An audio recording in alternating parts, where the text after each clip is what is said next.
ఆ ప్రజల్ని సంతోషంగా పెట్టడంలో వాళ్ళందరితో సంక్రాంతి సంబరాలు చేసుకోవడంలో ఆయన ఎప్పుడూ ముందుంటాడు.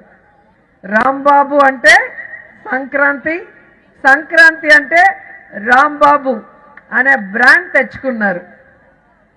ఈరోజు కొంతమంది ఎట్టకారంగా అనొచ్చు సంబరాల రాంబాబు అని, ఆయన గురించి తక్కువ చేసి మాట్లాడాలని. కానీ అలాంటి వాళ్ళు కూడా ఈరోజు ఆయన్ని ఫాలో చేస్తూ ఆయనలాగే సంక్రాంతి సంబరాల్లో డాన్స్ చేసేలా తయారు చేశాడు అంటే దట్ ఈస్ రాంబాబు గారు. అది బ్రాండ్ అంటే.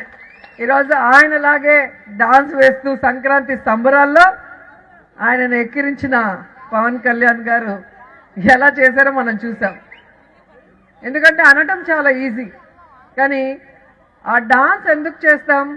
మనలో సంతోషం ఎక్కువైనప్పుడు డాన్స్ కూడా ఒక ఫార్మ్ ఆఫ్ హ్యాపీనెస్.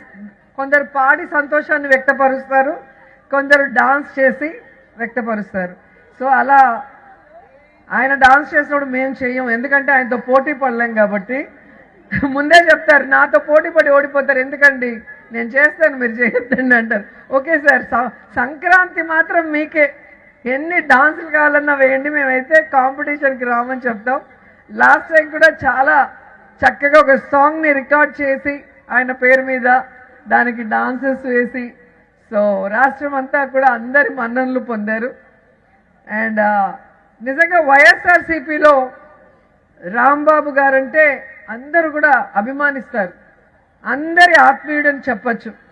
ఎందుకంటే ఆయన జగన్ గారి కోసం నిలబడతాడు, జగన్ గారి కోసం ఎవరితో అయినా కలబడతాడు.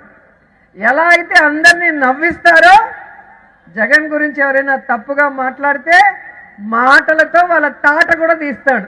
అవునా కాదా?